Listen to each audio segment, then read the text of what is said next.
Imagine that one day you go to a graveyard and try to call all the dead people lying there. कल्पना करें कि आप एक दिन एक कब्रिस्तान में जाते हो और वहां पर पड़े सब मुर्दों को आप बुलाने का प्रयास करते हो. Do you think they will hear your call? आपको लगता है कि वो आपकी बुलाहट को सुनेंगे? We all know that they will not. हम सब जानते हैं कि वो हमारी बुलाहट को नहीं सुनेंगे क्योंकि वो मरे हुए हैं, because they are dead. And last time we learned that God is calling people to Himself. और पिछली बार हमने ये सीखा था कि परमेश्वर लोगों को अपनी ओर बुला रहा है. But the problem is that these are spiritually dead people. लेकिन समस्या ये है कि ये जिनको वो बुला रहा है वो आत्मिक रीति से मरे हुए लोग हैं, मुर्दे हैं. Do you think they will hear God's call? क्या आपको लगता है कि आत्मिक रीति से मुर्दे लोग परमेश्वर की बुलाहट को सुनेंगे? सुनेंगे या नहीं सुनेंगे? Will they or will they not? No, they will not. वो नहीं सुनेंगे. So when God calls spiritually dead people to Himself, He does something more. इसलिए परमेश्वर जब आत्मिक रीति से मरे हुए लोगों को अपनी ओर बुलाता है तो वो कुछ और भी करता है. He regenerates them. वो उनको नया जन्म देता है, एक नया जीवन देता है. So today we are going to learn about this topic, regeneration or new birth. Most people know it by the term new birth or born again. That's the that's regeneration. Last time we learnt about the calling of God. पिछली बार हमने परमेश्वर के बुलाहट के बारे में सीखा. We learned that God is calling sinners to Himself through the preaching of the gospel. हमने पिछली बार हमने ये सीखा था कि परमेश्वर पापियों को अपनी ओर बुला रहा है सुसमाचार के प्रचार के द्वारा. We call it the external call of God. हम इसको परमेश्वर का बाहरी बुलावट कहते हैं. सुसमाचार का प्रचार परमेश्वर की बाहरी बुलाहट है.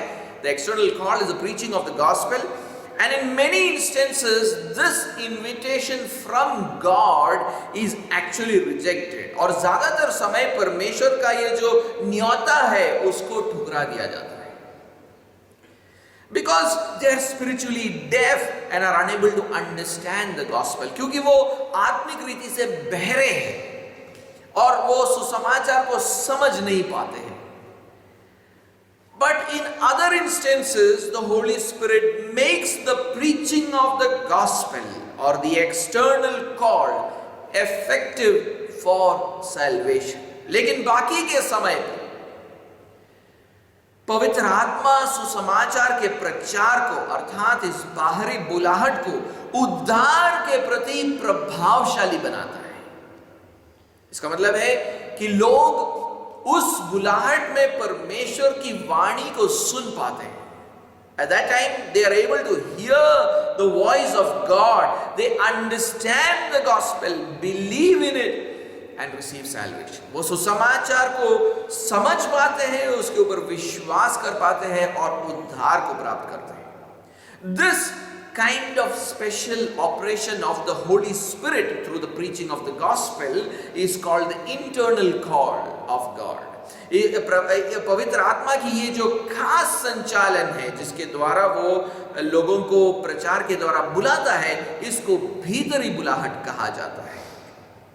Last time, so my point today, first point today is what is regeneration. तो आज का मेरा पहला बिंदु है कि नया जन्म क्या है. What is regeneration or being born again? Last time we understood the spiritual condition of a sinner. हमने पिछली बार भी एक पापी की आत्मिक अवस्था को समझा था. That he is spiritually deaf and therefore unable to hear and understand the gospel. कि वो आत्मिक रीति से बहरा है और वो उसलिए कही गई बातों को समझ नहीं पाता है और उस पर विश्वास नहीं कर पाता है. But how did the person arrive at this spiritual condition? लेकिन एक मनुष्य इस आत्मिक परिस्थिति तक कैसे पहुंचा, इसका जवाब मिलना जरूरी है. And we need to understand that. So when the first human beings, Adam and Eve, they sinned. और जब पहले मनुष्यों ने, आदम और हवा ने जब पाप किया, they were separated from God. वो परमेश्वर से अलग हो गए. And because God is the giver of life, both spiritual and physical life, और क्योंकि परमेश्वर जीवन का दाता है, आत्मिक और शारीरिक जीवन का दाता, एडम एंड ईव डाइड. इसलिए आदम और हवा मर गए. First they died spiritually and then they died physically. पहले वो आत्मिक रीति से मर गए और फिर शारीरिक रीति से भी मर गए. This was according to God's commandment which he had given to Adam from the very beginning. और ये परमेश्वर की उस आज्ञा के अनुसार था जो परमेश्वर ने उससे शुरुआत से दिया था. Let us read Genesis chapter 2 and verse 9. आइए हम उत्पत्ति की किताब और उसके दूसरे अध्याय और उसके 9वें आयत को पढ़ें. Genesis chapter 2 and verse 9. And then we'll read verse 16 and 17. और उसके बाद हम 16वें और 17वें आयत को पढ़ें. Verse 9, 9 आयत. Out of the ground the Lord God made to spring up every tree that is pleasant to the sight and good for food. The tree of life was in the midst of the garden, and the tree of the knowledge of good and evil. और यहोवा परमेश्वर ने भूमि से सब भांति के वृक्ष जो देखने में मनोहर और जिनके फल खाने में अच्छे हैं उगाए, और वाटिका के बीच में जीवन के वृक्ष को और भले या बुरे के ज्ञान के वृक्ष को भी लगाया. आइए हम अभी 16वें और 17वें आयत को पढ़ें. Let's read verse 16 and 17. And the Lord God commanded the man, saying, You may surely eat of every tree of the garden, but of the tree of the knowledge of good and evil you shall not eat, for in the day that you eat of it you shall surely die.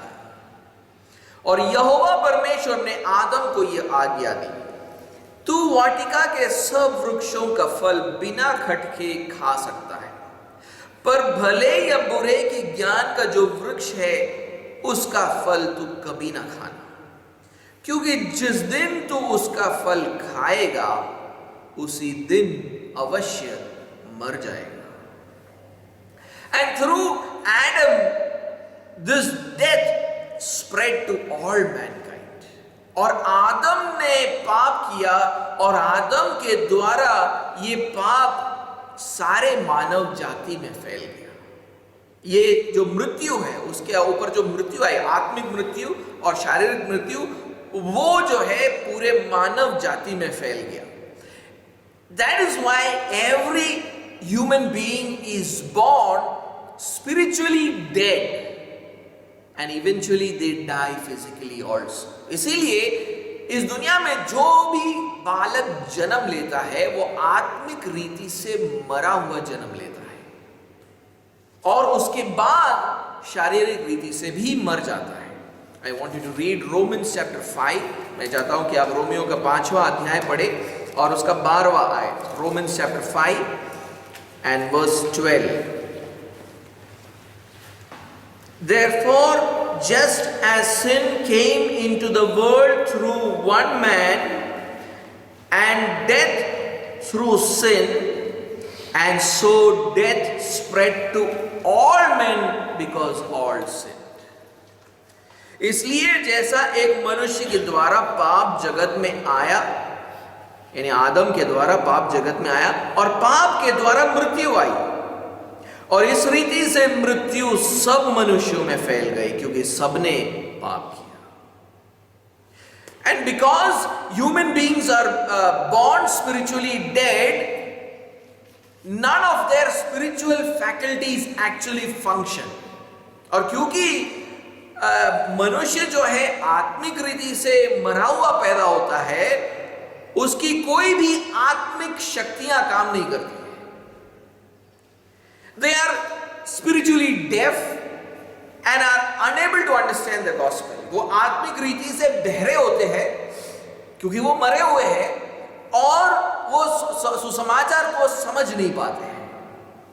That is why Paul says something in 1 Corinthians chapter 2 and verse 14. इसीलिए पौलुस पहले कुरिन्थियों के दूसरे अध्याय और उसके 14वें आयत में कुछ कहता है। आए हम उसको पढ़ें। 1 Corinthians chapter 2 verse 14, पहला कुरिन्थियों का दूसरा अध्याय 14वां आयत। He says, the natural person does not accept the things of the Spirit of God, for they are folly to him or foolishness to him, and he is not able to understand them because they are spiritually discerned. परंतु शारीरिक मनुष्य परमेश्वर के आत्मा की बातें ग्रहण नहीं करता, क्योंकि वे उसकी दृष्टि में मूर्खता की बातें हैं और न वह उन्हें जान सकता है, क्योंकि उनकी जांच आत्मिक रीति से होती है। The natural man is spiritually dead. ये जो शारीरिक मनुष्य है वो आत्मिक रीति से मरा हुआ व्यक्ति है।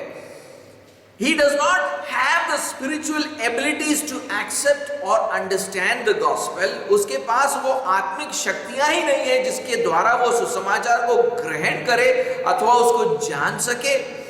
For him the gospel is foolishness. उसके लिए सुसमाचार एक मूर्खता है।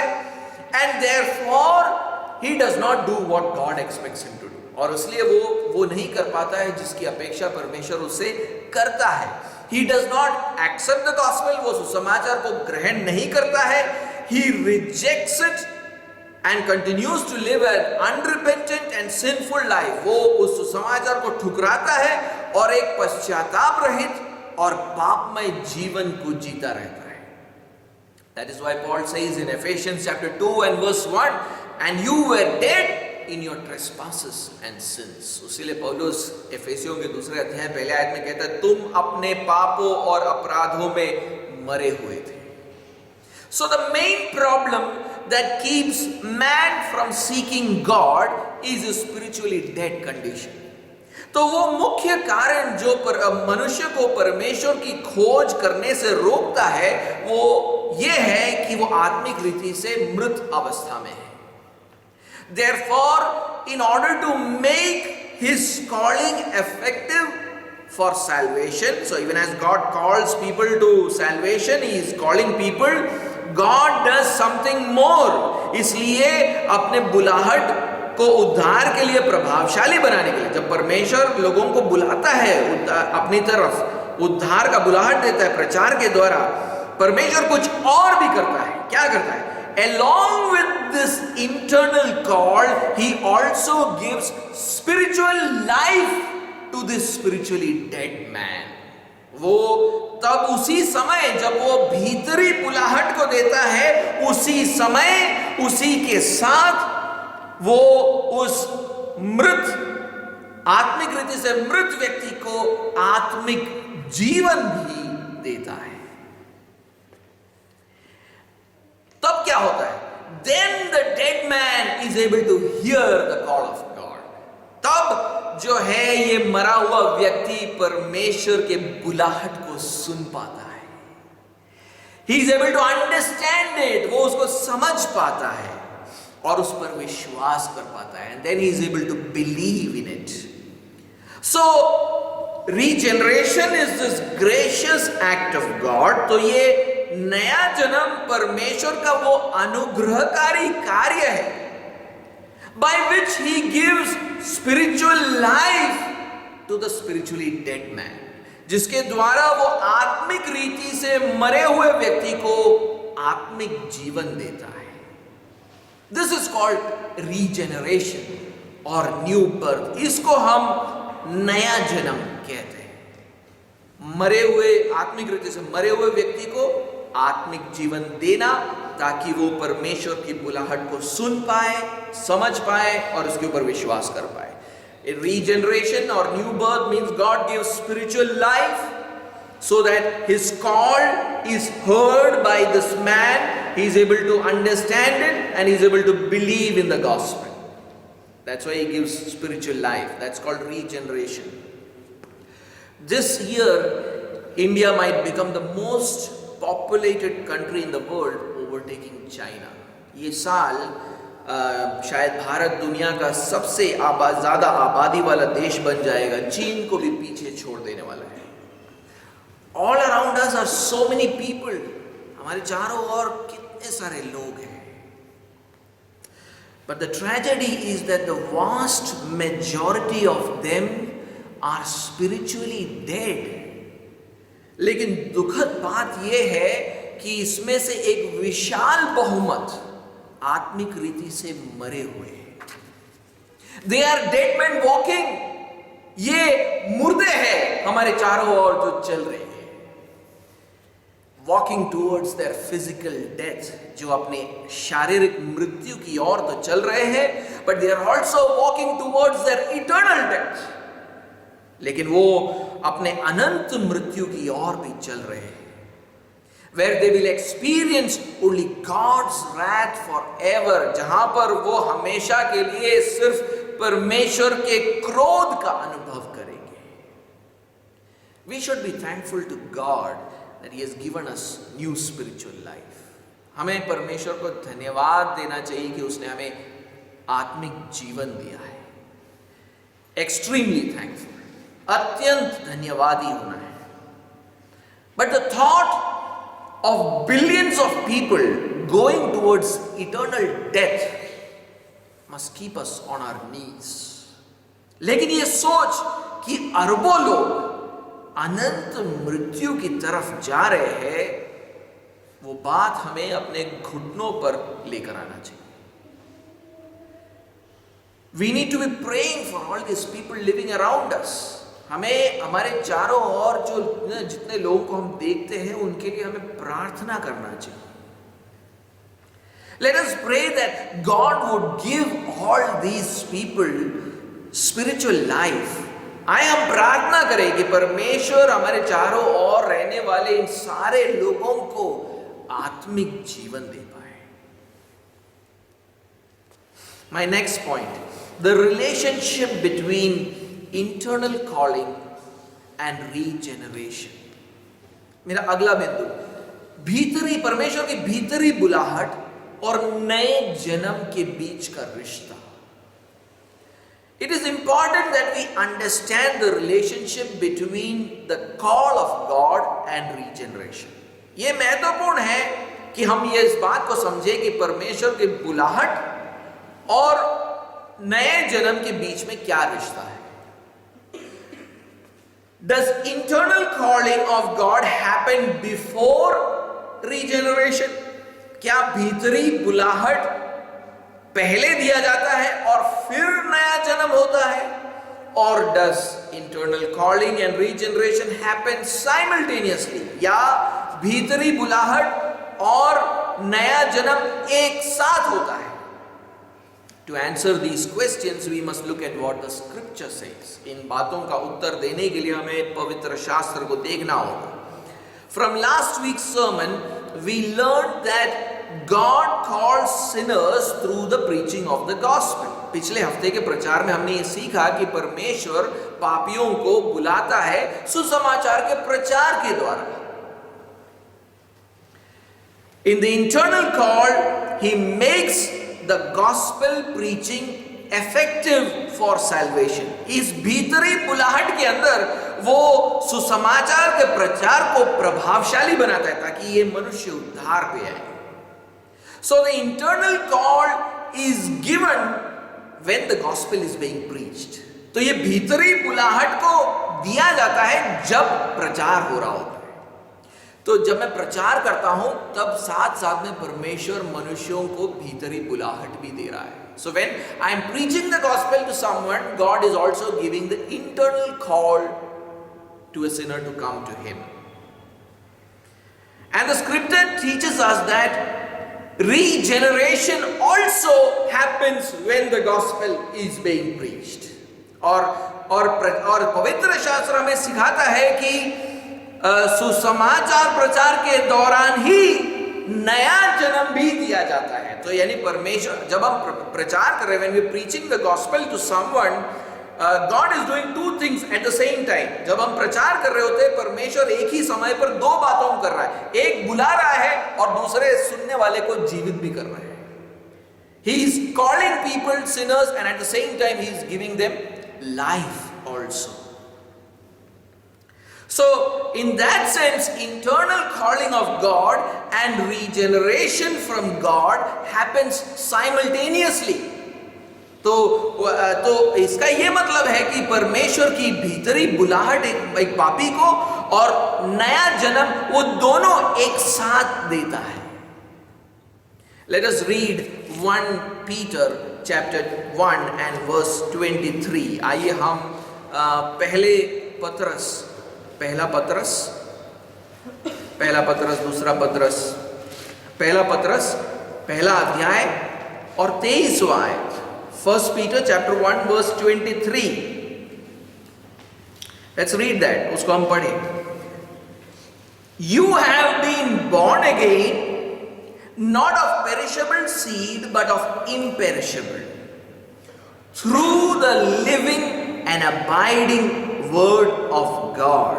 You have been born again through the living and abiding word of God। क्योंकि तुमने नाशवान नहीं पर अविनाशी बीज से परमेश्वर के जीवते और सदा ठहरने वाले वचन के द्वारा नया जन्म पाया है। This verse says that a person is made born again or is regenerated through the living and abiding word of God। ये वचन कहता है कि एक व्यक्ति का नया जन्म परमेश्वर के जीवते और सदा ठहरने वाले वचन के द्वारा होता है। And what is that word of God? और वो परमेश्वर का वचन क्या है?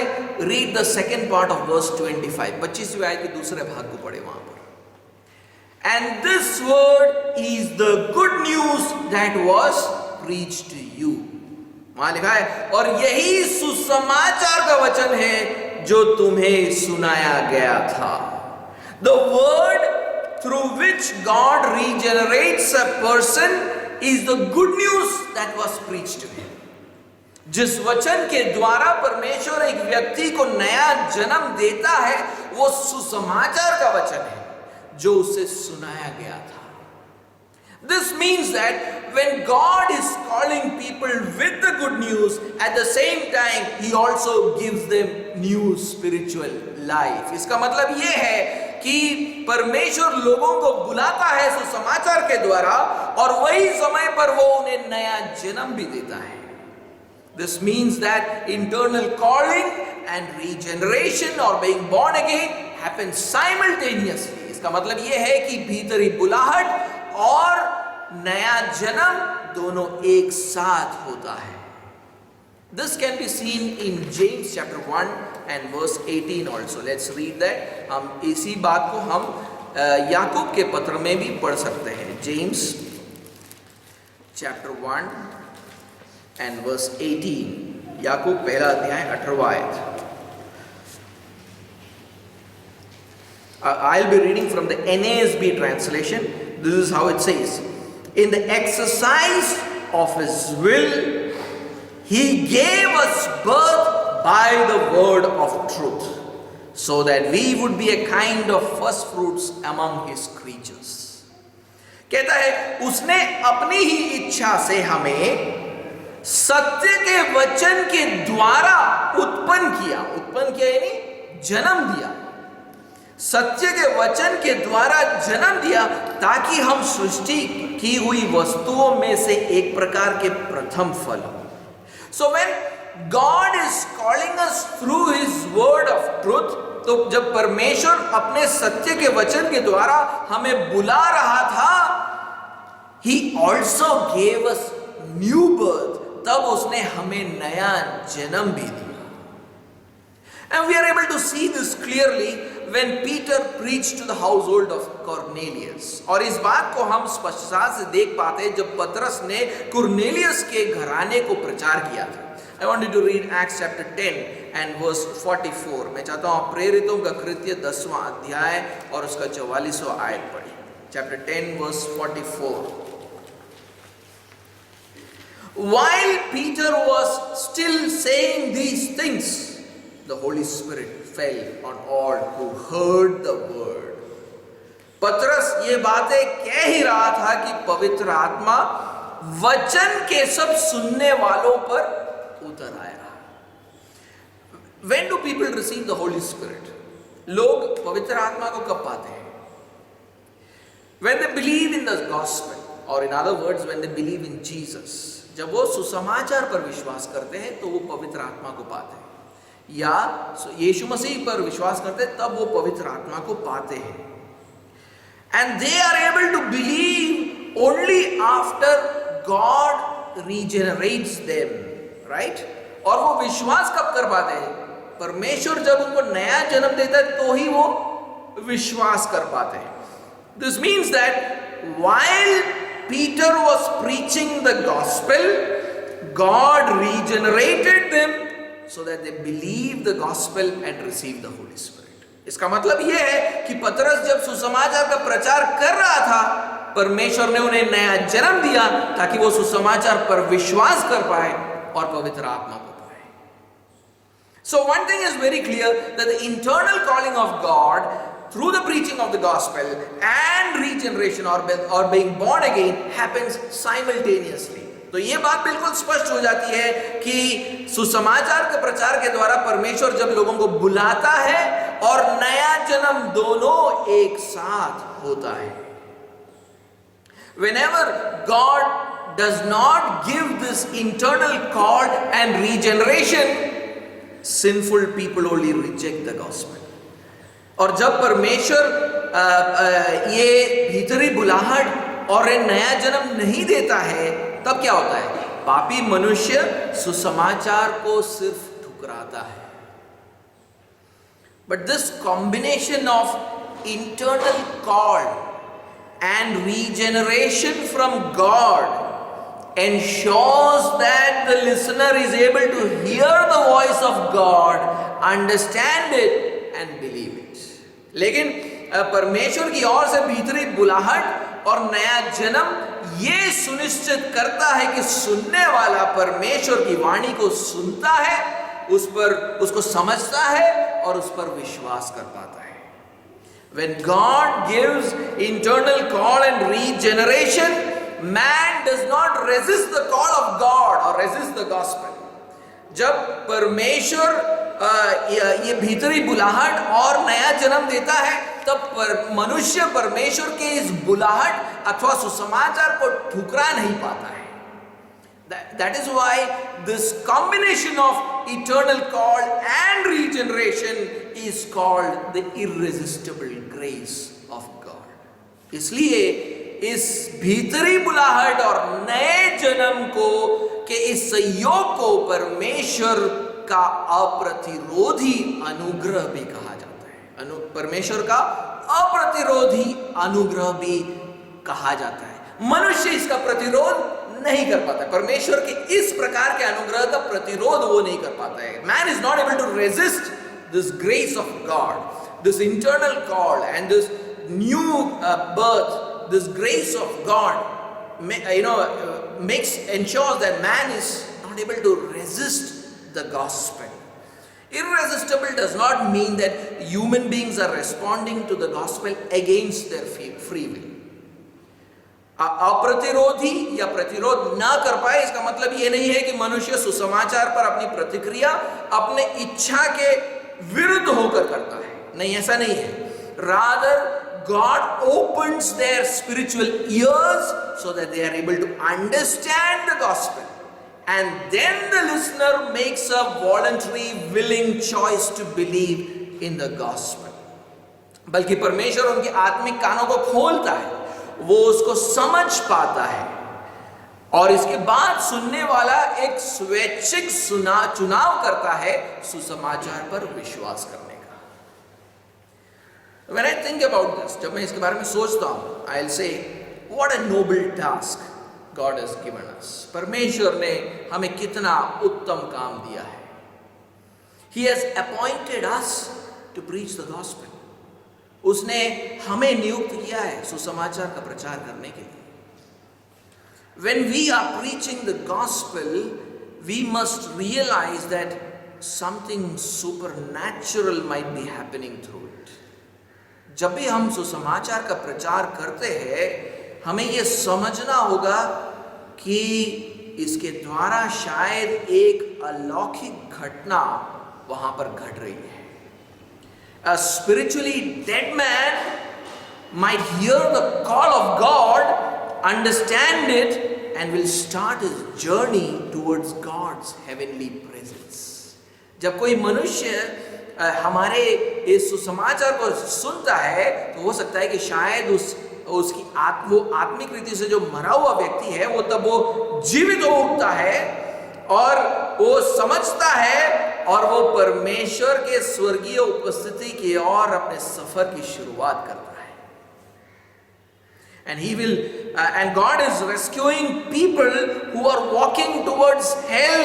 और परमेश्वर उन लोगों को बचा रहा है जो नरक की ओर जा रहे हैं। And he uses our simple words to do that. और वो हमारे साधारण शब्दों का इस्तेमाल करता है इस बात को अंजाम देने के लिए। So please start preaching the gospel. तो आप सुसमाचार का प्रचार करना शुरू करें। Work on your gospel communication. सुसमाचार कैसे बताना है उस पर आप कार्य करें। अगर परमेश्वर इतना अलौकिक काम आपके शब्दों के द्वारा कर सकता है, तो क्यों नहीं करना चाहिए आपको? You know, if God is doing such a supernatural, divine thing through the preaching of the gospel, why would you not preach the gospel? Become equipped for it by studying the scriptures and reading books which clarify the gospel. इसके लिए आप तैयार हो जाए पवित्र शास्त्र को पढ़कर और उन किताबों को पढ़कर जो हमें इन सुसमाचार को समझाने और उसको स्पष्ट करने में मदद करती है। My next point, relationship between regeneration and faith. मेरा अगला बिंदु है नए जन्म और विश्वास के बीच का रिश्ता।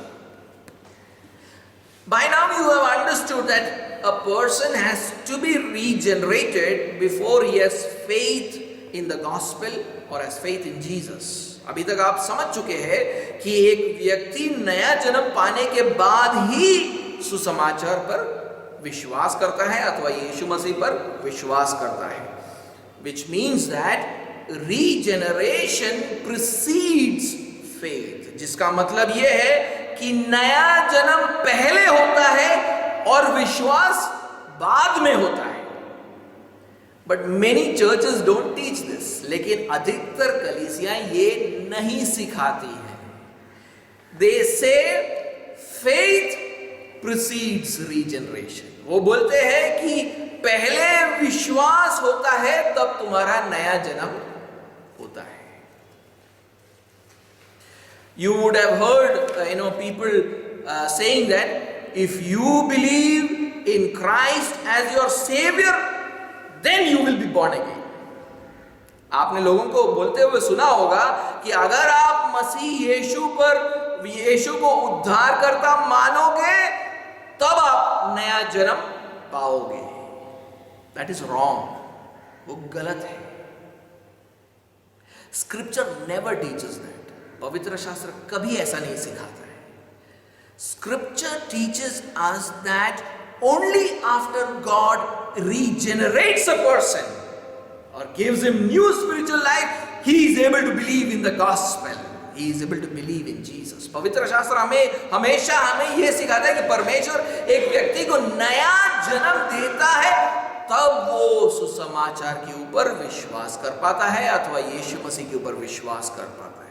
For example, See what Jesus tells Nicodemus while talking about regeneration. आप उदाहरण के रूप में देखें यीशु मसीह नए जन्म के विषय में निकोदिमस से क्या कहता है। आइए हम यूहन्ना के 3 अध्याय और उसके 5वें आयत को पढ़ें। John chapter 3 and verse 5. Let's read that.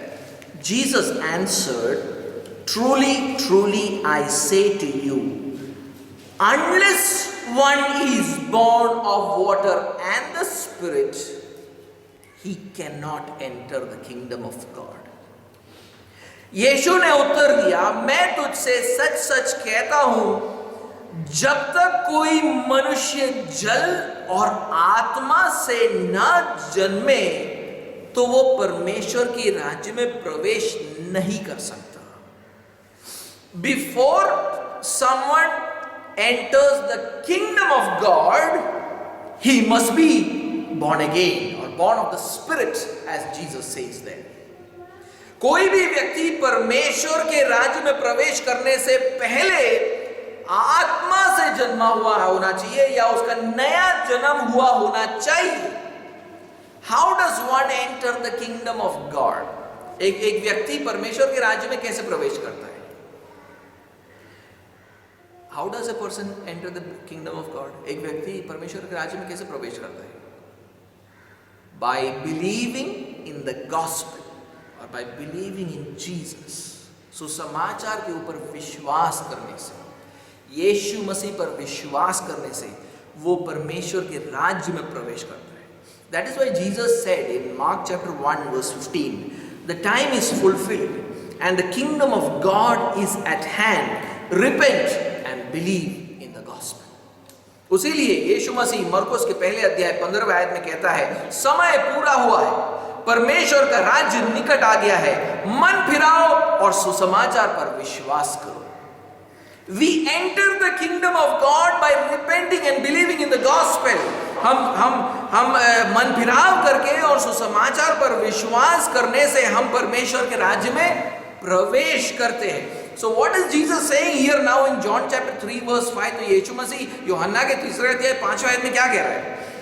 He says that before someone enters the kingdom of God, basically means that before someone believes in the gospel, what must happen? He must be born of the Holy Spirit or must be born again. वो कहता है कि कोई भी व्यक्ति परमेश्वर के राज्य में प्रवेश करने से पहले, जिसका मतलब है कि कोई भी व्यक्ति सुसमाचार के ऊपर विश्वास करने से पहले, यीशु मसीह के ऊपर विश्वास करने से पहले क्या होना चाहिए? उसका आत्मा से जन्म लिया हुआ होना चाहिए या उसका नया जन्म हुआ होना चाहिए। This shows that regeneration or being born again comes before faith. इसका मतलब है कि नया जन्म विश्वास से पहले आता है। Jesus says the same thing in another way in John chapter 6 and verse 44 and the very first part of that verse. और इसी बात को यीशु मसीह यूहन्ना के 6वें अध्याय और उसके 44वें आयत के पहले भाग में कहता है। See that. John chapter 6 verse 44, the first part of it. यूहन्ना का 6वां अध्याय 44वें आयत का पहला भाग। No one can come to me unless the Father who sent me draws him. कहता है कि कोई मेरे पास, यीशु मसीह कह रहे हैं, this is what Jesus is saying, okay? कोई मेरे पास नहीं आ सकता या कोई मेरे ऊपर विश्वास नहीं कर सकता जब तक पिता जिसने मुझे भेजा है उसे खींच न ले। This means that a person cannot come to Jesus unless the Father draws him. इसका मतलब है कि एक व्यक्ति यीशु मसीह के पास नहीं आ सकता है जब तक पिता उसे खींच न ले। How does the Father draw someone to Jesus? एक पिता जो है एक व्यक्ति को यीशु मसीह की ओर कैसे खींचता है? By giving the internal call and regeneration or by making him born again. पिता जो है उसे बुलाहट देता है, बुलाता है और उसे नया जन्म देता है, तब वो उसके आत्मिक कान खुलते हैं, विश्वास कर पाता है यीशु मसीह के ऊपर.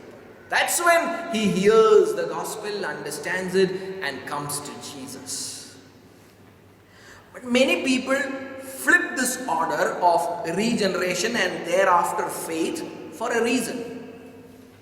लेकिन एक कारण से लोग नए जन्म और विश्वास के इस क्रम को पलट देते हैं. कहते हैं कि पहले विश्वास और फिर नया जन्म. They say first faith and then regeneration. Why? Because they see the effects of regeneration only after someone comes to faith. क्योंकि वे नए जन्म के परिणामों को एक व्यक्ति के विश्वास में आने के बाद ही देखते हैं. The first effect of regeneration is repentance and faith. एक नए जन्म का जो पहला जो परिणाम है कि एक व्यक्ति मन फिराव करता है और विश्वास करता है. And people notice that after coming to faith, he or she develops a desire to read the Bible and pray. They begin to delight in worshiping God. They develop a desire for Christian fellowship. They have a desire to obey God's word, a desire to tell others about Jesus Christ. So they think that after faith we become regenerated or we become born again. क्योंकि जब लोग ये देखते हैं कि एक व्यक्ति विश्वास कर रहा है और उसके बाद जो है उसमें बाइबल पढ़ने और प्रार्थना करने की रुचि उत्पन्न होती है और परमेश्वर की आराधना में उसको आनंद आता है, मसीह संगति में वो रुचि लेने लगता है, वचन को मानने में रुचि लेने लगता है, दूसरों को यीशु मसीह के बारे में बताने में रुचि लेने लगता है, तो लोग सोचते हैं कि हाँ, विश्वास के बाद ही इसका नया जन्म हुआ है. But the reality is that the person was regenerated before believing in the gospel. लेकिन सत्य तो यह है कि सुसमाचार पर विश्वास करने से पहले ही इसका नया जन्म हो चुका था. God had regenerated us in a moment.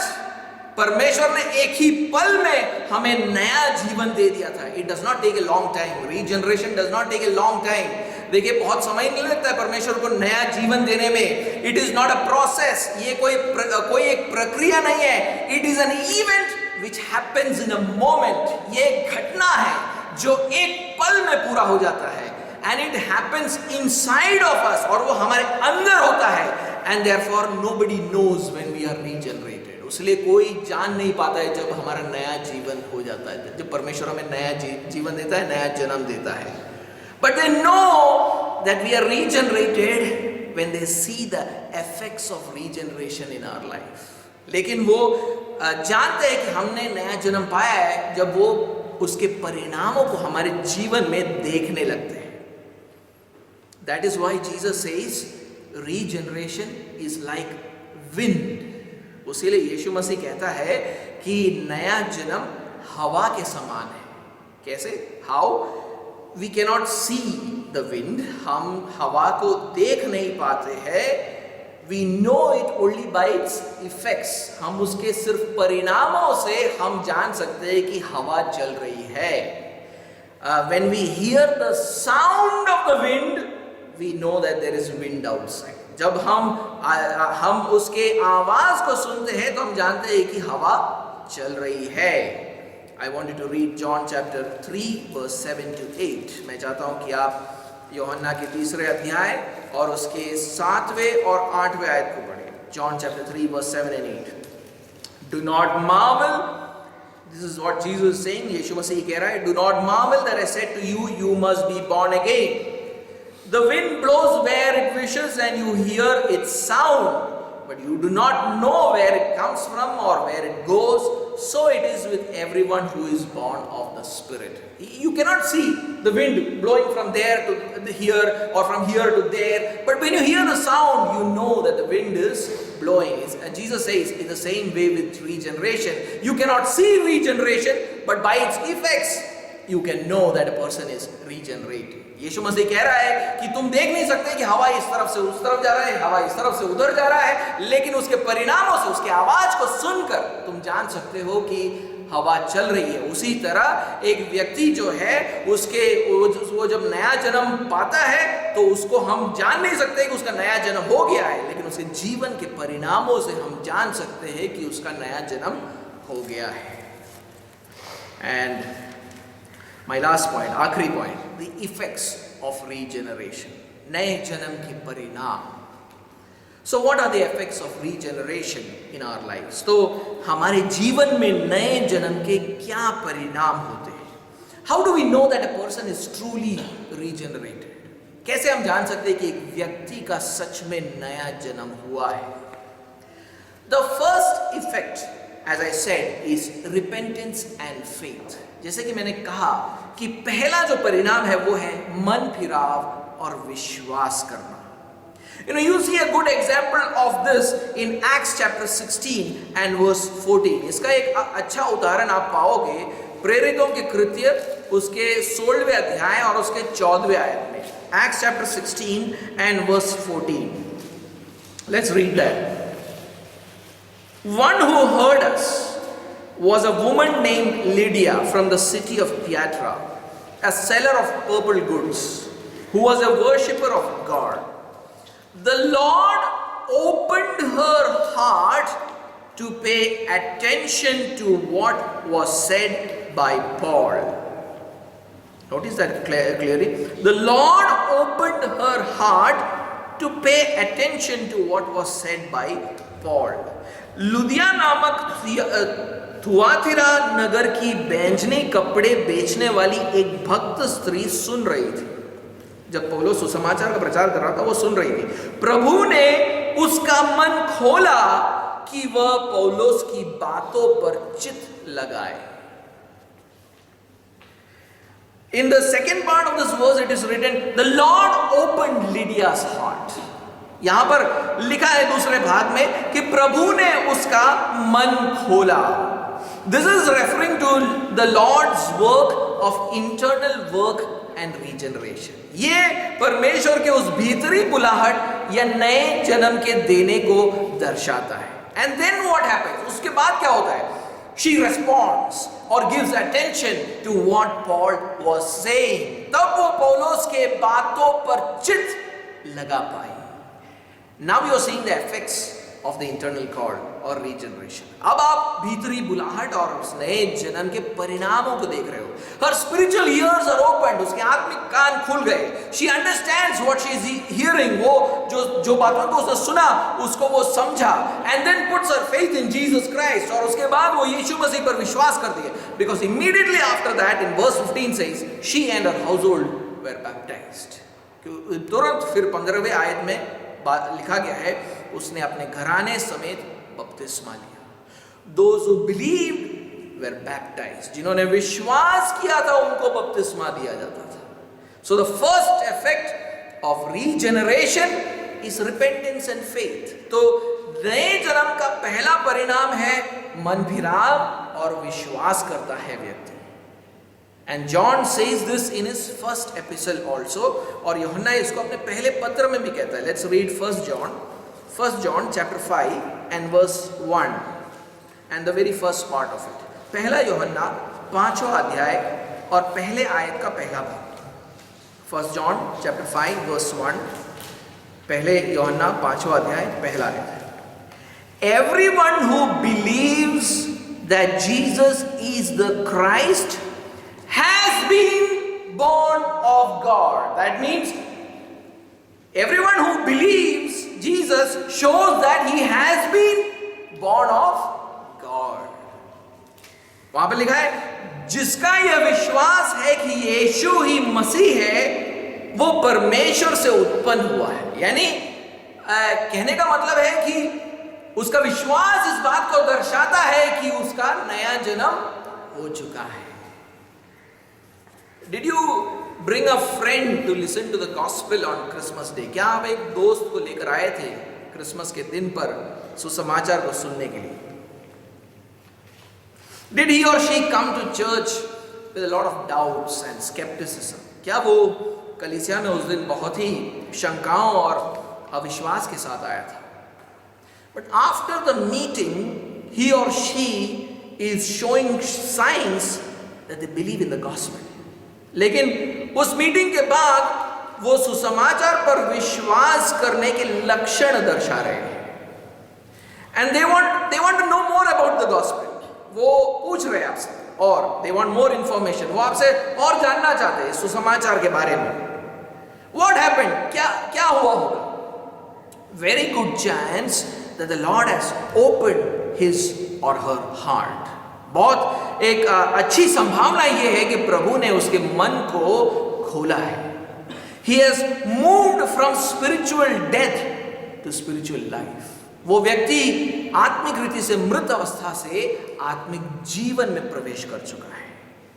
So invite them again to church. तो उनको फिर से आप कलीसिया बुलाएं, so that they can grow in their spiritual journey, ताकि अब वो आत्मिक जीवन में बढ़ सके। In regeneration, the basic disposition of our soul is made holy.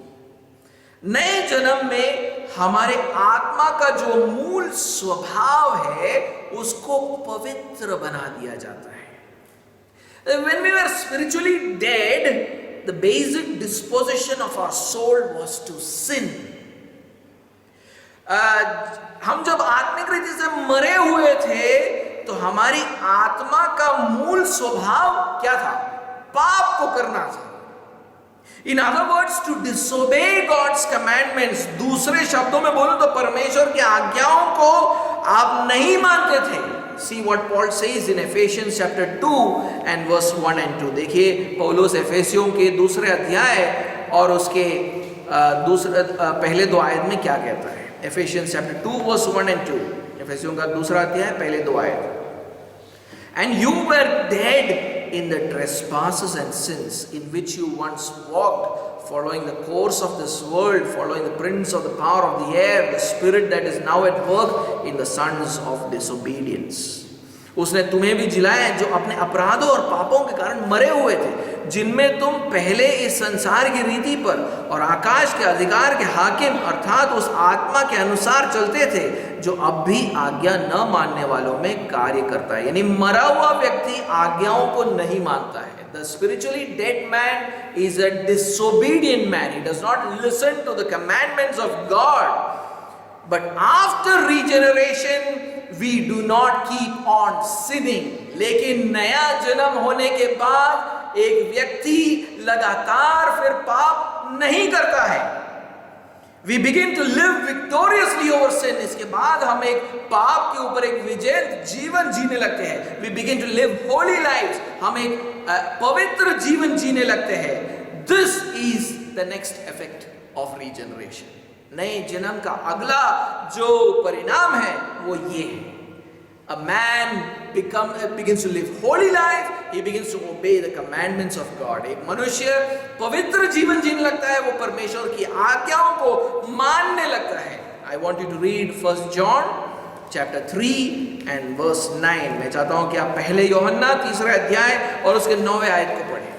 See what it says. 1 John chapter 3 verse 9. पहला यूहन्ना तीसरा अध्याय 9 आयत। No one born of God makes a practice of sinning, for God's seed abides in him, and he cannot keep on sinning because he has been born of God. लिखा है कि जो कोई परमेश्वर से जन्मा है वो पाप नहीं करता, क्योंकि उसका बीज उसमें बना रहता है, और वो पाप कर ही नहीं सकता क्योंकि परमेश्वर से जन्मा है।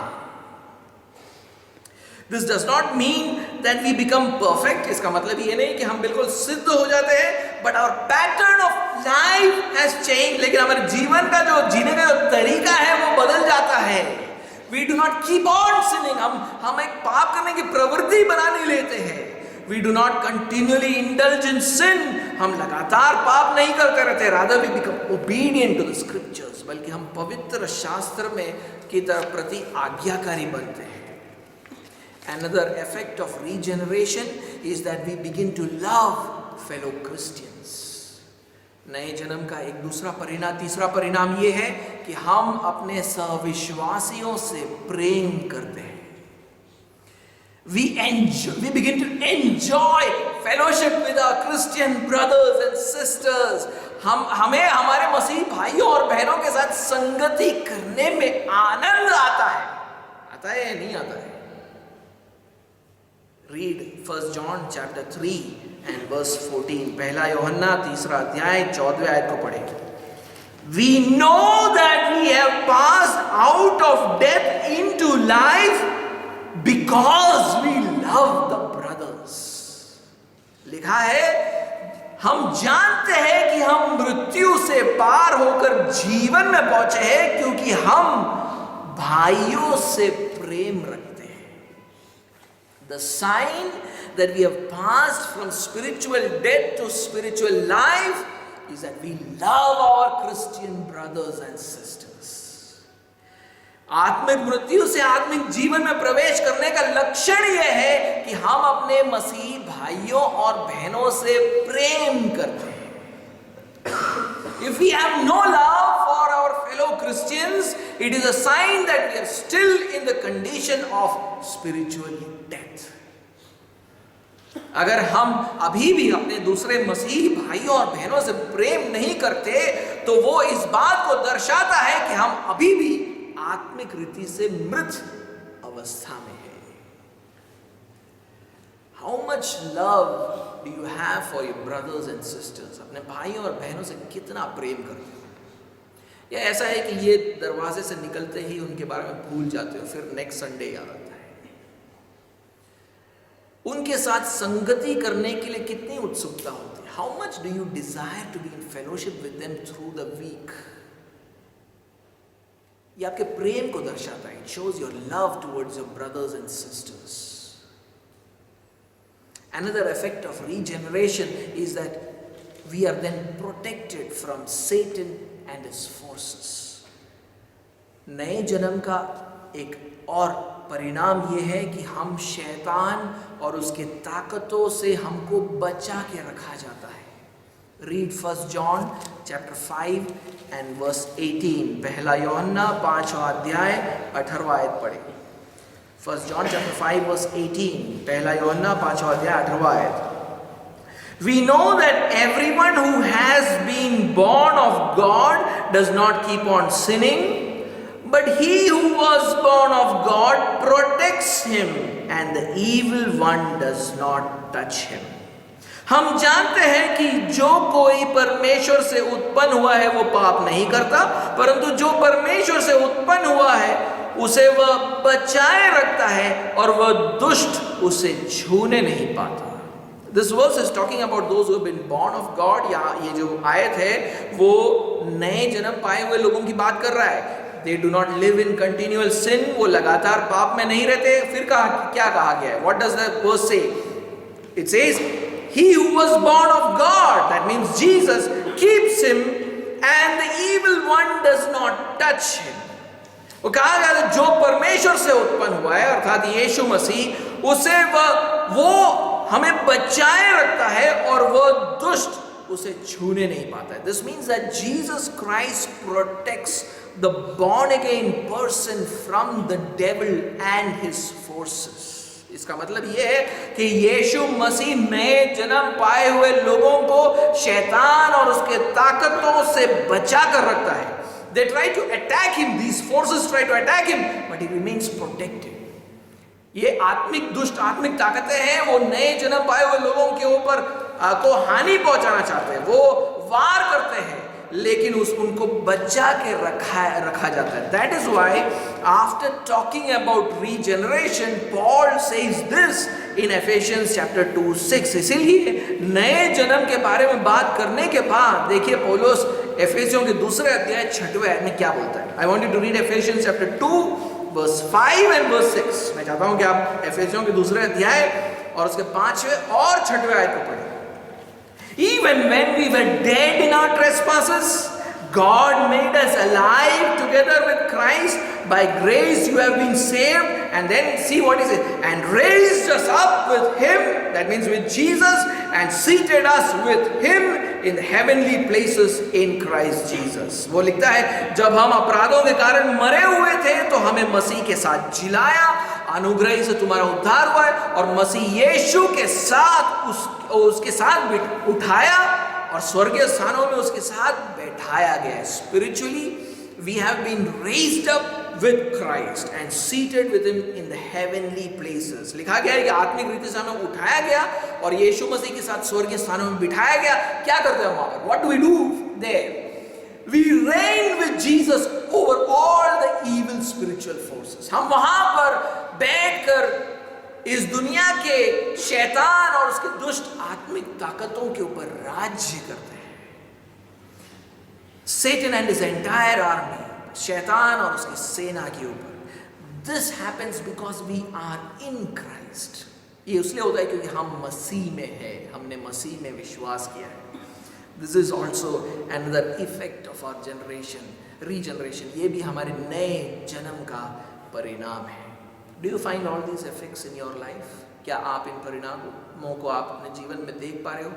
Think about it. सोच कर देखिए.